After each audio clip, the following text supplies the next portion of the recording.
ఓం శ్రీమాత్రే నమః. Welcome back to our channel Anusri styles and vlogs. మీకు ఒక చిన్న రిక్వెస్ట్ అండి. నా ఛానల్ మీకు నచ్చినట్లయితే, నా వీడియోస్ అన్ని మీకు నచ్చినట్లయితే నా ఛానల్ అయితే సబ్స్క్రైబ్ చేయండి, లైక్ చేయండి, షేర్ చేయండి. సో ఇక నేను ఈరోజు ఫ్రైడే రోజు ఖచ్చితంగా నేను కామాక్షి దీపం నేను పెట్టుకుంటానండి. శుక్రవారం కామాక్షి దీపం పెట్టుకుంటా. అదే కొంతమంది కామాక్షి దీపం అంటారు, ఇంకొంతమంది గజలక్ష్మి దీపం అని కూడా అంటారు. నేనైతే కామాక్షి దీపం అని తెచ్చుకొని శుక్రవారం నేను అమ్మవారి దీపం అనేది వెలిగించుకుంటాను. శనివారము నేను 7 శనివారాల వ్రతం చేస్తున్నాను కదా, అప్పుడు నేను వెంకటేశ్వర స్వామిది 3 నామాలు, శంకు చక్రము, ఆ దీపం పెట్టుకుంటానండి. సో ఇలాగా అమ్మవారికి మొత్తంగా కుంకుమ పసుపులతో అలంకరించి బొట్లు పెట్టుకుంటానండి నీట్గా. సో ఇలాగ నేను ఈ దీపాలు కూడా నేను మంచిగా రోజుకి రోజు దీపాలు అనేది నేను వాష్ చేసుకొని పూజ చేసుకుంటానండి. శంఖము, చక్రము, ఈ దీపం కూడా బొట్లు పెట్టేసుకొని ఈ విధంగా నేను పూజ అనేది చేసుకుంటున్నాను. శ్రావణ మాసం శుక్రవారం కదండి ఇది. సో అందుకోసం అని చెప్పి నేను ఇంకొంచెం స్పెషల్గా చేసుకుంటున్నాను. రోజువారీ కాకుండా ఇంకొంచెం స్పెషల్గా చేసుకుంటున్నాను. ఇవి అగరబత్తులు వచ్చేసి నేను తిరుపతిలో తీసుకున్నానండి. ఇది నేను యూట్యూబ్లో, ఇన్స్టాగ్రామ్లో చూపించారు. ఇది తిరుపతిలో మాత్రమే దొరుకుతాయని. సో అలానే నేను వెళ్ళి తెచ్చుకున్నాను. స్మెల్ అయితే చాలా బాగున్నాయండి. ఈ 2 అయితే చాలా బాగున్నాయి. ఇంకా ఇది నేను ఓపెన్ చేయలేదు. అది ఓపెన్ చేశాక ఎలా ఉందనేది కూడా మీకు రివ్యూ ఇస్తాను. సో ఇవైతే నాకు బాగా అనిపించినాయి అగరబత్తులు. బాగా స్మెల్ అయితే గిన ఆ 2 రెడ్ బ్లాక్ది బాగా స్మెల్ వస్తుంది. సో నేనైతే రెండిట్లో ఏదో ఒకటి, ఆ రోజంతా ఒక మంచి స్మెల్ అనేది వస్తుందండి ఆ అగరబత్తుల నుంచి. ఇంకా నేను దీపాలన్నిటికీ కుంకుమ పసుపులు అన్నీ అలంకరించుకున్నా కదండి, గంధంతో బొట్లు పెట్టుకున్నా. సో ఇలాగా ఒత్తులు అంటే నాకు ఒత్తులు చాలా పొడుగ్గా ఉన్నాయి. సో అందుకోసమని ఒక ఒత్తిని 2 ఒత్తులుగా చేసి నేను ఈ విధంగా ఈ విధంగా 2 సెట్ చేసుకుంటాను.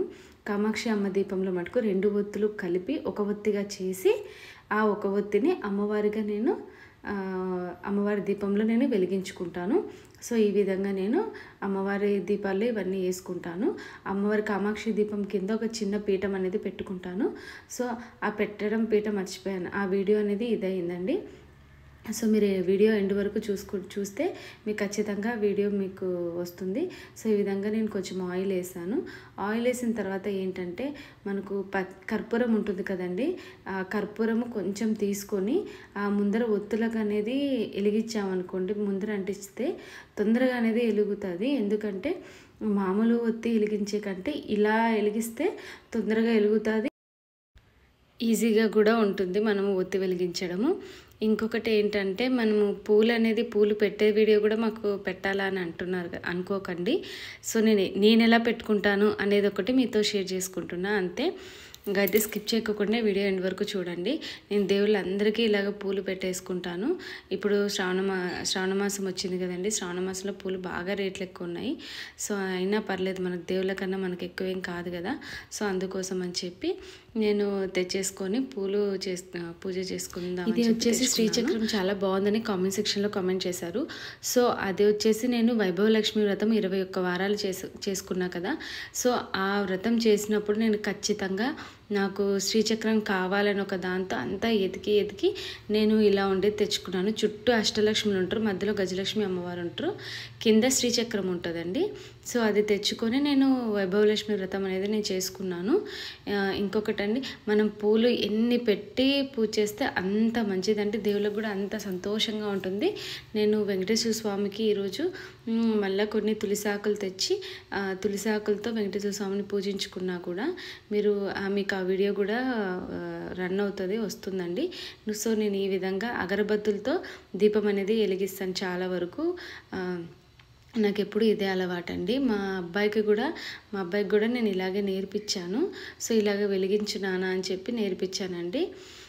సో మీకు ఎలా అనిపించింది నా పూజా విధానం అనేది నాకు కింద కామెంట్ సెక్షన్లో చెప్పడం అసలు మర్చిపోవద్దు.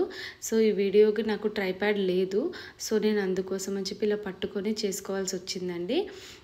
వీడియో మీకు సరిగ్గా రాలేకపోతే మటుకు నేను తిట్టుకోమాకండి ప్లీజ్. ఎందుకంటే నాకు ట్రైప్యాడ్ లేదని చెప్పాను కదా. సో అందుకోసం అని చెప్పి ట్రైప్యాడ్ తీసుకుంటే నేను వీడియోస్ అన్నీ నేను ఎలా పూజ చేసుకుంటున్నా, ఏం చేస్తున్నా, ఎట్లా ఏంటి అనేది మొత్తం మీకు అప్డేట్ చేస్తూనే ఉంటాను. సో ఈ విధంగా అగరబత్తులు తిప్పేసి వెంకటేశ్వర స్వామికి దండం పెట్టుకుంటానండి. సో మీరు ఎలా చేసుకుంటారో నాకు కింద కామెంట్ సెక్షన్లో చెప్పండి. నేను ఎలా చేశాను అనేది కూడా నాకు కింద కామెంట్ సెక్షన్లో చెప్పడం అస్సలు మర్చిపోద్దండి. ఎందుకంటే మీరు ఇలా కామెంట్ చేస్తే మీకు ఏమైనా డౌట్లు ఉన్నా నాకు చెప్పినా నేను క్లారిటీ ఇస్తా. ఒకవేళ నేను ఏదైనా మిస్టేక్ చేసినా మీరు నాకు చెప్పారనుకోండి, సో నేను ఆ మిస్టేక్ని అనేది మళ్ళీ నెక్స్ట్ టైము చేయకోకుండా నేను సరి చేసుకుంటానండి. ఈ విధంగా అగరబత్తులని వెంకటేశ్వర స్వామికి అందరు తిప్పినాక లక్ష్మీదేవికి, ఆంజనేయ స్వామికి, వినాయకుడికి మా ఇంటికి ఎదురుగా అనేది నేను ఇలా పెట్టుకుంటానండి. సో నార్త్ ఈస్ట్ కార్నర్లో ఇలాగ కలశం అనేది పెట్టుకుంటే సత్యనారాయణ స్వామి పైన ఉండేది. ఇక్కడ 3 శంకు చక్రము, 3 నామాలు. నాకు అదేంటో వెంకటేశ్వర స్వామి అంటే ఈ మధ్య ఎక్కువ బాగా పిచ్చైపోయింది. సో అందుకోసమని ఆయన నామాలు కూడా నేను డోర్కి పెట్టుకున్నాను. వట్టివేరి వినాయకుడిని అని చెప్పి ప్రీవియస్ వీడియోలో పెట్టా కదండి మీకు. సో ఆ వట్టివేరి వినాయకుడిని కూడా నేను బయట తగిలిచ్చేసానండి. సో ఈ విధంగా అనేది నేను పూజ చేసుకొని వెంకటేశ్వర స్వామికి చూసారా తులసి ఆకులతోటి ఆయన్ని గోవింద గోవింద గోవింద వెంకటేశ్వర స్వామి గోవింద, ఏడుకొండలవాడ గోవింద అని చెప్పి ఆయన్ని దండం పెట్టుకున్నాను. సో ఈ విధంగా నేను పూజ అనేది చేసుకున్నాను. నేను ప్రసాదం కూడా బత్తాయికాయలు పెట్టి పూజ చేశానండి. ఇంకా మొత్తం అగరబత్తులు తిప్పిన తర్వాత ఒక కర్పూరం తీసుకొని ఆయిల్లోకి కొంచెం కర్పూరం వేయాలంటే అలా వేస్తే మన ఇంట్లో ఏదైనా నెగిటివ్ ఎనర్జీ ఉంటే అది నెగిటివ్ ఎనర్జీ అనేది వెళ్ళిపోతుంది.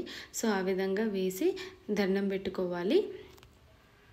ఇంకా తర్వాత నేను హారతి ఇస్తున్నానండి వెంకటేశ్వర స్వామికి, లక్ష్మీదేవికి. రోజు వరలక్ష్మి శ్రావణ శుక్రవారం కదా, సో అందుకోసమని అందరికీ నేను హారతి అనేది ఇస్తున్నానండి.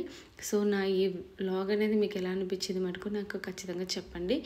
మీరు బాగుండాలి, అందరూ బాగుండాలి, అందరిలో మేము ఉండాలండి. ఇలా ఈ విధంగా వెంకటేశ్వర స్వామికి, లక్ష్మీదేవికి, రాముల వారికి, విష్ణు సత్యనారాయణ స్వామికి, తర్వాత సాయిబాబా. ఆ సాయిబాబా వచ్చేసి నేను షిరిడి వెళ్ళినప్పుడు షిరిడీలో తెచ్చుకున్నాను. సో సాయిబాబాకి, మొత్తం గోమాతకి అందరికీ పూజ చేసుకొని దండం అనేది పెట్టుకున్నానండి. సో ఇంకా రేపు శనివారం కదా, సో రేపు ఏడుకొండలవాడికి 7 శనివారాల వ్రతము 4వ వారం అనేది నేను స్టార్ట్ చేయాలి. ప్రసాదంగా అన్నీ రెడీ చేసుకోవాలండి ఈరోజే. ఇంకొకటి ఏంటంటే తులసి దళాలు ఇవన్నీ తెచ్చుకోవాలి. మీకు ఈ వీడియో ఎలా అనిపించింది నాకు కింద కామెంట్ సెక్షన్లో చెప్పండి. లైక్ చేయండి, షేర్ చేయండి, సబ్స్క్రైబ్ చేయండి. మీరు ఇలాగా లైక్ చేయడం వల్ల